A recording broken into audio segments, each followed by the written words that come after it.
जय जय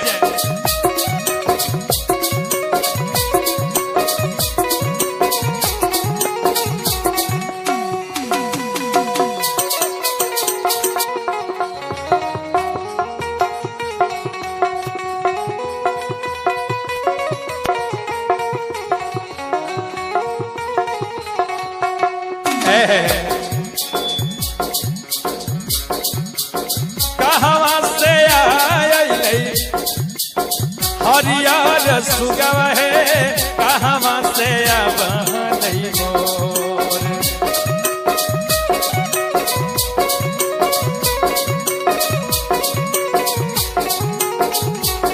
कहवा से आये हरियर सुगवा है कहवा से आबहलई मोर कहवा से अइलै शिव जोगिया करे जावा धर के मोर कहवा से अइलै शिव जोगिया करे जावा धर के मोर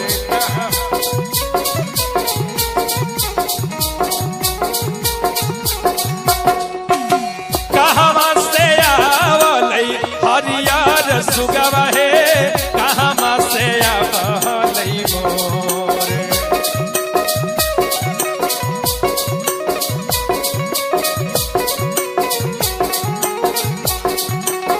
कहवा से आये हरियर सुगवा है कहवा से आबहलई मोर कहवा से अइलै ये कौन कह रहे हैं? महानुभाव की तरफ से 50 रुपए। बोली शंकर भगवान की। ये कौन कह रही हैं? जब भगवान भोलेनाथ दूल्हा बनकर हिमाचल में आए ना, हाँ, जब भोलेनाथ दूल्हा बनकर हिमाचल में आए तो हिमाचल की सारी सखियां कहती है कि रे सखे और कहवा से आवलै और हरियर सुगवा है और कहवा से आबहलई मोर और कहवा से अइलै शिव जोगिया करे जावा धर के मोर कहवा से अइलै शिव जोगिया करे जावा धर के मोर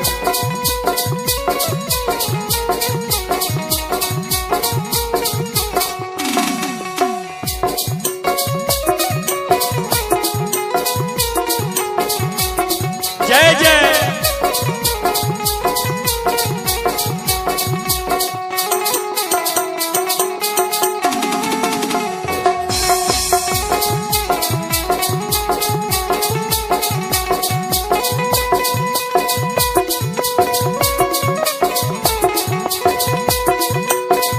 हरि बोल हरि बोल।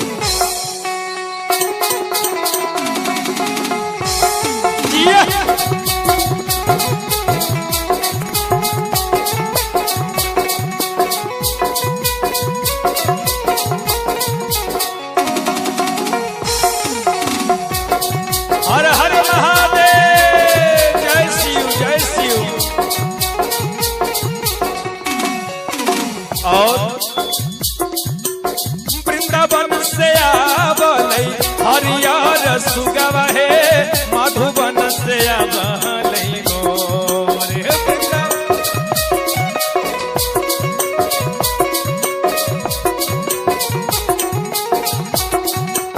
वृंदावन से आवलै हरियर सुगवा है मधुबन से आबहलई मोर और देवघर से अइलै शिव जोगिया और देवघर से अइलै शिव जोगिया और करे जावा धर के मोर देवघर से अइलै शिव जोगिया करे जावा धर के मोर देवघर से अइलै शिव जोगिया करे जावा धर के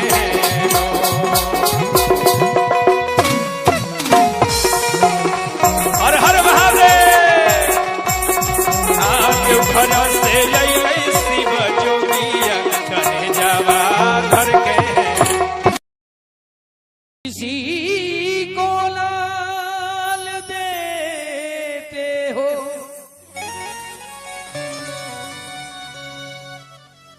और किसी को माल देते हो,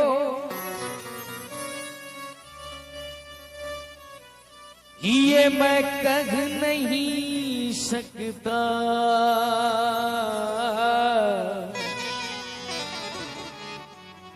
कि बाबा दर से टाल देते हो।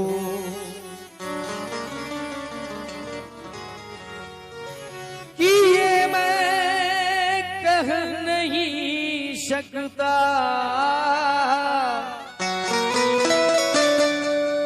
कि अपने दर से भक्तों को टाल देते हो।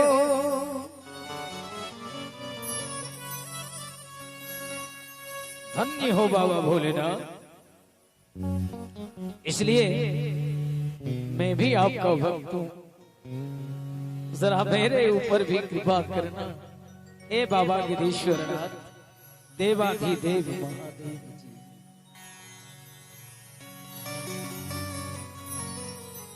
अरे दीवाना तेरा आया। आज बाबा भोले के दरबार में भक्त की कतार है और भक्त कह रहे हैं बाबा भोले के दरवाजे पर खड़े होकर, अज दीवाना तेरा आया भोले तेरे नगरी में। दीवाना तेरा आया भोले तेरे नगरी में।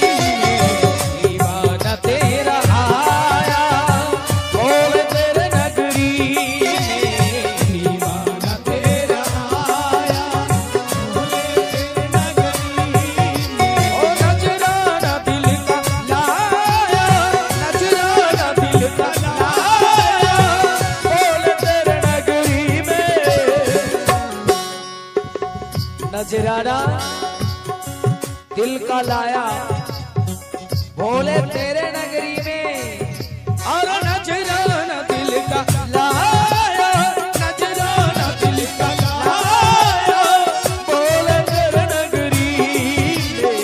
दीवाना तेरा आया भोले तेरे नगरी में।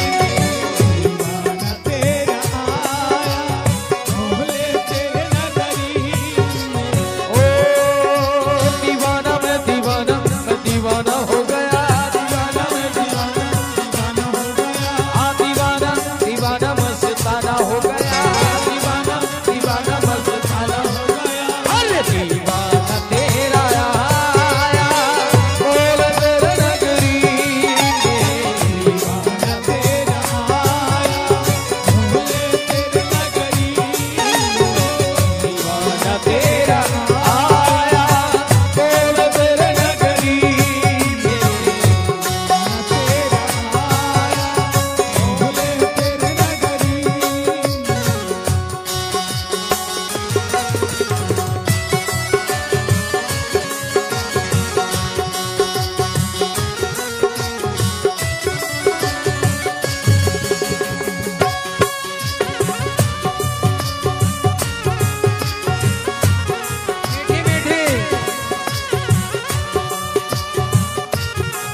तेरे दर पे दुनिया के नर नारी आते हैं तेरे दर पे दुनिया की नर और नारी।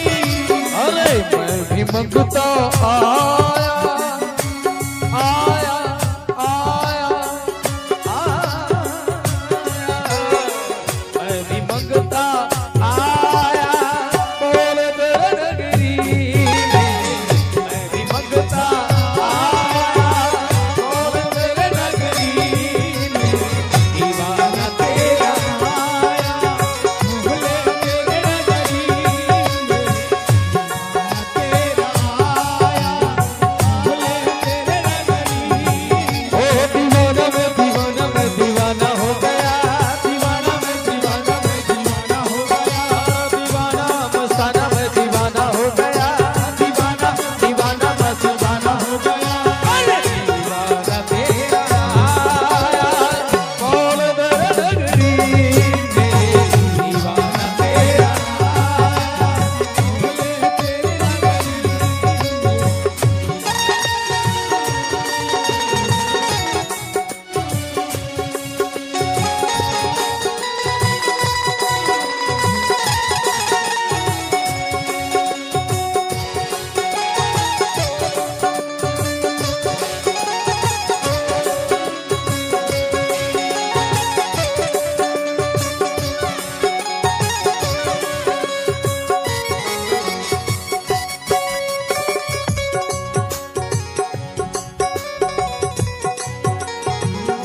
और इस दिल में क्या रखा है तेरा ही प्यार छुपा रखा है। तेरा ही दर्द छुपा रखा है। ओ चीर के देखो दिल मेरा तो चीर के देखो दिल मेरा तो तेरा ही नाम लिखा रखा है। तेरा ही नाम लिखा रखा तेरा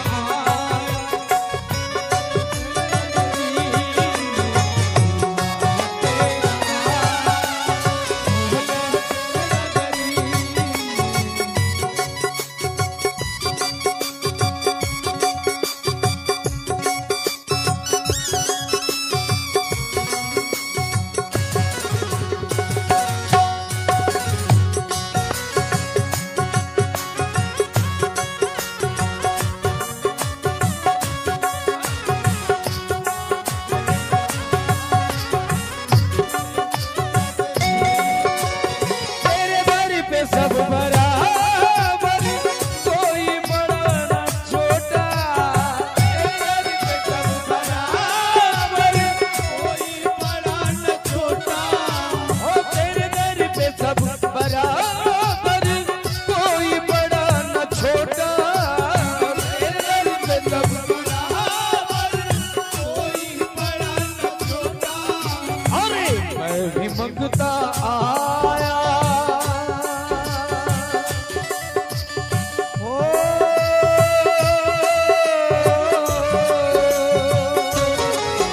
आज मैं भी मंगता आया बोल तेरे नगरी में। मैं भी मंगता आया तेरे नगरी में। दीवाना तेरा आया बाबा तेरे नगरी में। दीवाना तेरा आया बाबा तेरे नगरी में। ओ दिल तेरा आया बाबा तेरे नगरी में।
से बाबा भोलेनाथ की, फिर बजरंग बली की।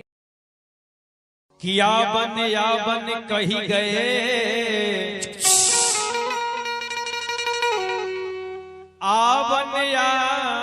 बन कही गए,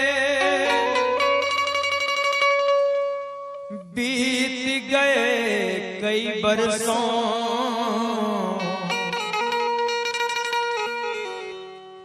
और रहिया तकत देहिया पियराई, और जैसे खिलल सरसों। राधा रोवा तरी सिसका तरी कहा तरी के हे उठो बाबा, और कवना और कसुरहा मकाईनी, और कवना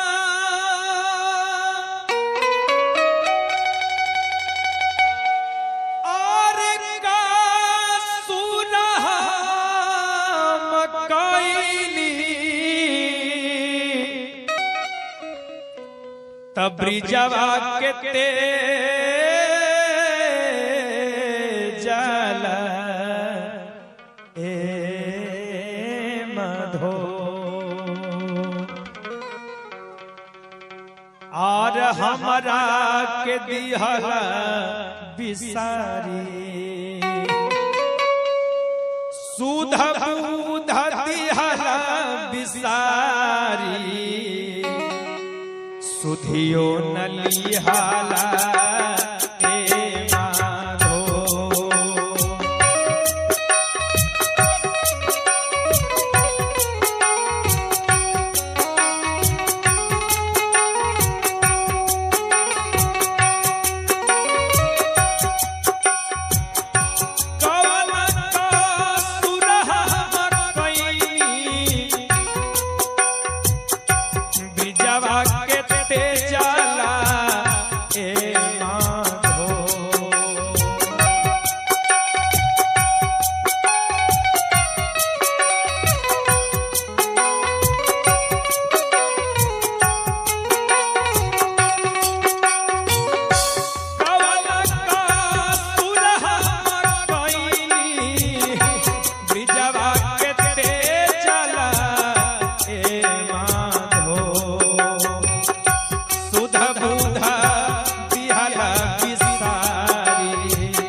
राधा रोवत तरी सिसका तरीके उठो बाबा, राधा के दिहला बिसारी, सुधियो नलिहाला ए माधो।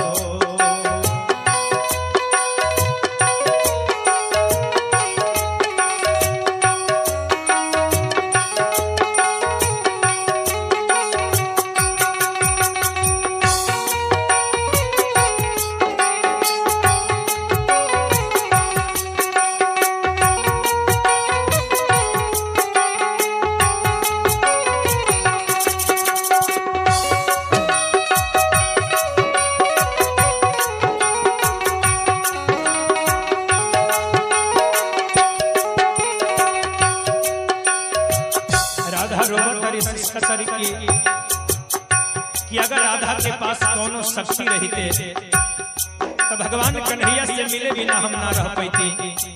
राधा रो रो के कह तरीके है कन्हैया,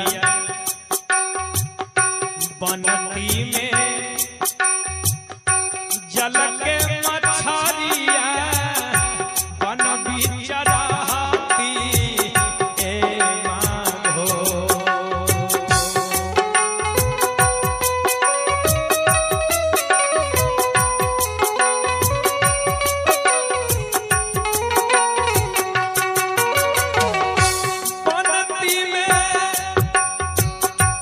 और चल के मछरिया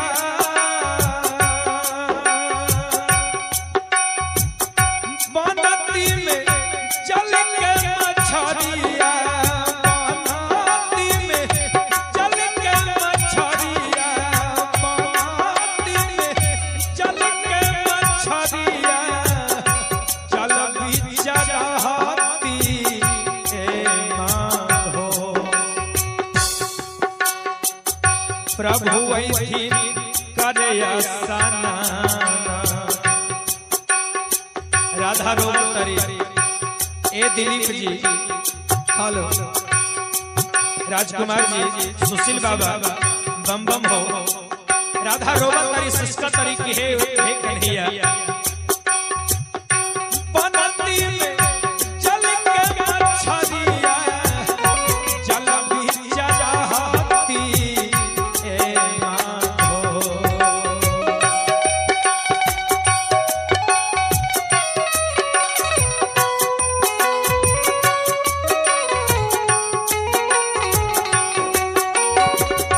प्रभु ऐथिन करे स्नान, प्रभु ऐथिन करे स्नान, प्रभु ऐथिन करे स्नान। चरण लपटाई ए माधो, प्रभु ऐथिन करे स्नान, चरण लपटाई ए माधो।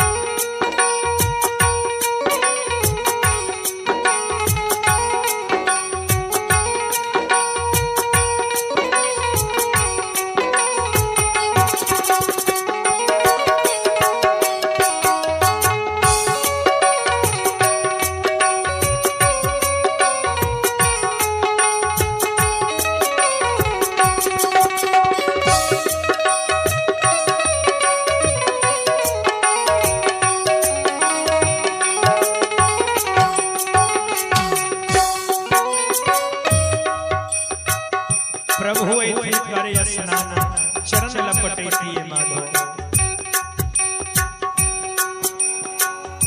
बनती में बन के कोइलिया,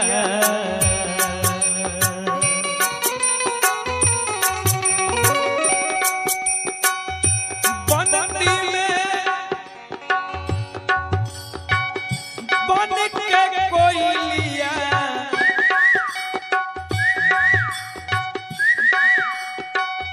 बनती में बन के कोइलिया, बन बीच रहती ए माधो।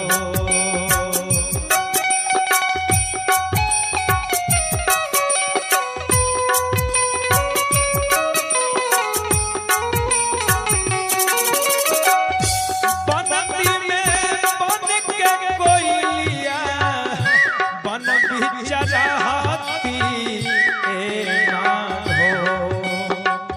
प्रभु ऐथिन खेलन शिकार, प्रभु ऐथिन खेलन शिकार, प्रभु ऐथिन खेलन शिकार। शब्द सुनाई ए माधो, प्रभु ऐथिन खेलन शिकार। शब्द सुनाई ए माधो।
जोगिया बन के कान्हा के जोगिया और बनी के कान्हा के जोगिया और बन बन घुमावी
अरे एक मन कहता कर ले और दूजा कहता नहीं नहीं मन मर्जी भी करना प्यारे ऐसी निर्णय ठीक नहीं क्योंकि अरे लालच में क्यों आत्मा को बेच रहा लालच के पीछे भाग रहे कि लालच में क्यों आत्मा को बेच रहा ए भैया तो ऊपर वाला बैठा सब देख रहा ऊपर वाला बैठा सब देख रहा कहता कर ले दूजा कहता नहीं नहीं मन कहता कर ले दूजा कहता नहीं और मन मर्जी भी करना प्यारे ऐसी निर्णय ठीक नहीं लालच में क्यों आत्मा को बेच रहा लालच में क्यों आत्मा को बेच रहा ऊपर वाला बैठा सब देख रहा ऊपर वाला बैठा सब देख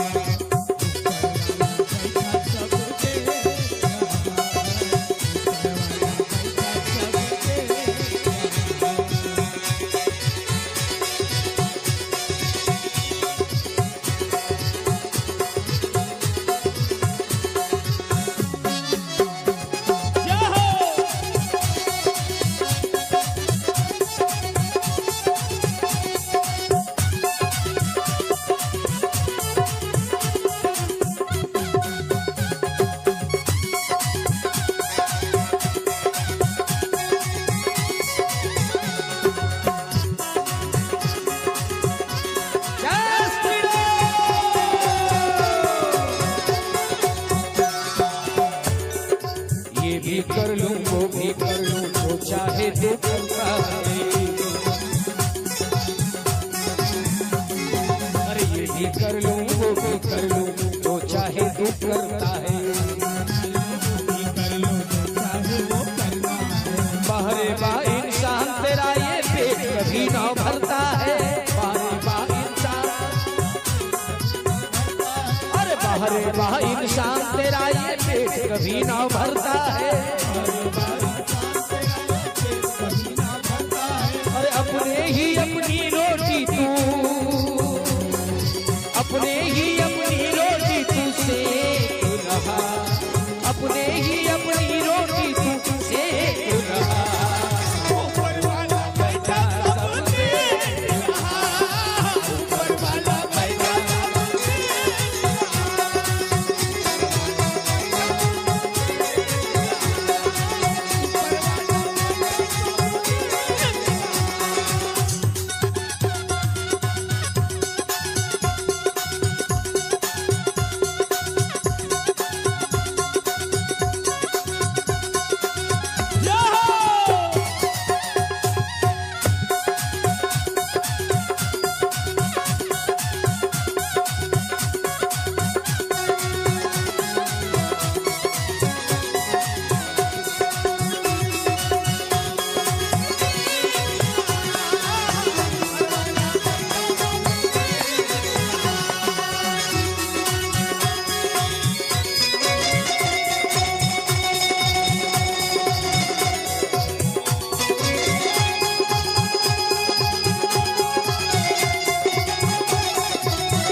याद याद याद बस याद नहीं जाती है, याद याद याद बस याद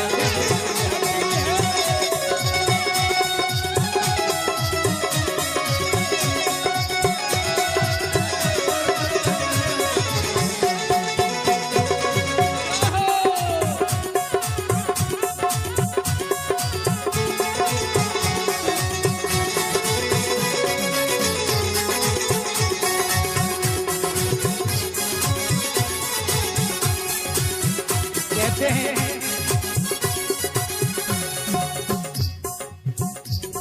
ये जो धरा है, ये पृथ्वी एक मंच है ना।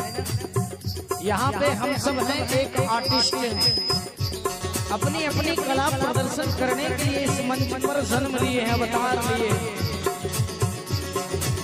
जिनकी जितनी अच्छी प्रस्तुति होगी उनको ठाकुर जी की कृपा, उनको उतनी अच्छी पुरस्कार मिलेगी।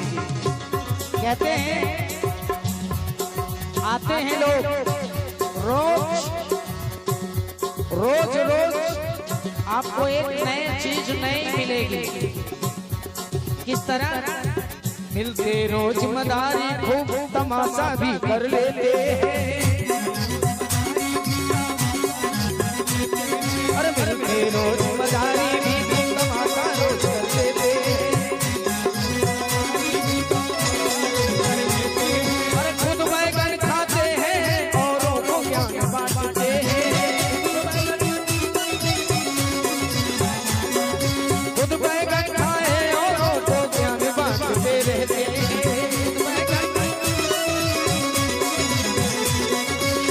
अभी के जमाने में भैया ऐसा दौर चल रहा है, अभी हम इस मंच पर उपस्थित हैं तो बड़ी अच्छी अच्छी बातें आप लोगों को सुना रहे हैं। इस मंच से उतरते ही यहाँ मैं क्या करना चाहिए क्या नहीं करना चाहिए आपको बता रहा हूँ, लेकिन इससे उतरते ही मेरा काम बदल जाता है। ऐसा मेरे साथ नहीं, ऐसा अधिक होता है। कहने को कुछ और करने को, ऊपर से राम रही, ऊपर से आसाराम, ऊपर से संत पाल है ना, ऊपर से चंद्रा स्वामी, क्या नाम कमाया है। कितने करोड़ों शिष्य होंगे उनके, कभी उन्होंने चिंता नहीं की कि जब हमारी राज खुल जाएगी तब मेरा क्या होगा।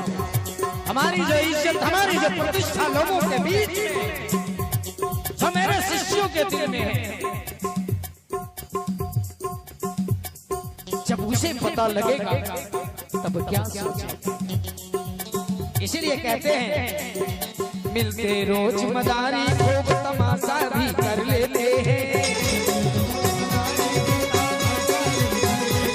और खुद बैगन खाए औरों को ज्ञान बांटते रहते हैं।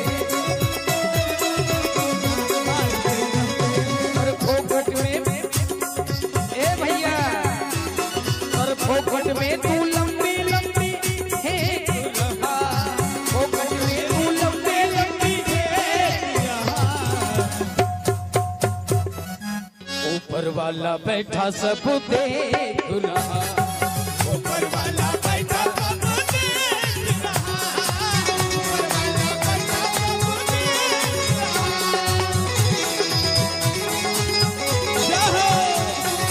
एक मन कहता कर लो दूजा कहता नहीं नहीं, और मन मर्जी भी करना प्यारे ऐसी निर्णय ठीक नहीं, मन मर्जी भी करना प्यारे ऐसी मर्जी ठीक। और लालच में क्यों आत्मा को देते रहा, लालच में क्यों आत्मा को देते रहा। ऊपर वाला बैठा सब देख रहा, ऊपर वाला बैठा सब देख रहा।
जैसी करनी वैसी भरनी, क्या करना तू देख ले। संतों ने कहा कि जैसा करोगे एक दिन वैसा भरोगे। अरे बोओगे पेड़ बबूल का तो आम कहां से पाओगे। जैसी करनी वैसी भरनी, क्या करना तू देख ले। जैसी करनी वैसी भरनी, क्या करना तू देख ले। साथ नहीं कुछ जाए जितना मर्जी तू समेट ले। कुछ भी आपके साथ जाने वाला नहीं है। दिन रात दौलत को इकट्ठा करने में चैन लुटा दो, लेकिन जब जाओगे प्यारे कुछ लेकर नहीं जाओगे। संत कहते हैं और जैसी करनी वैसी भरनी, क्या करना तू देख ले। साथ नहीं कुछ जाए प्यारे जितना मर्जी समेट ले। नहीं कुछ जाए प्यारे जितना और शरण मौज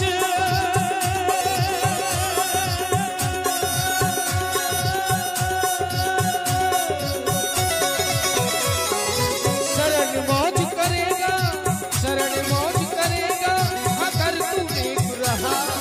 शरण मौज करेगा अगर तू अरे नेक रहा। मौज करेगो एक दिन मौज करोगे, कब? जब तुम नेक रहोगे, क्योंकि ऊपर वाला बैठा सब देख रहा। ऊपर वाला बैठा सब देख रहा।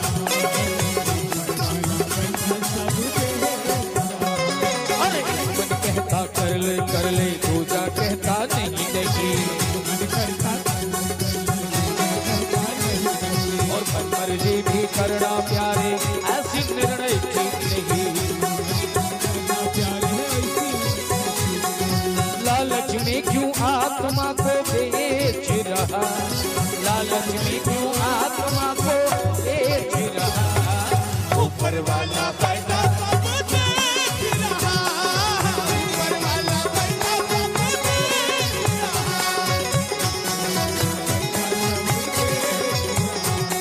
अरे ऊपर वाला बैठा सब देख रहा।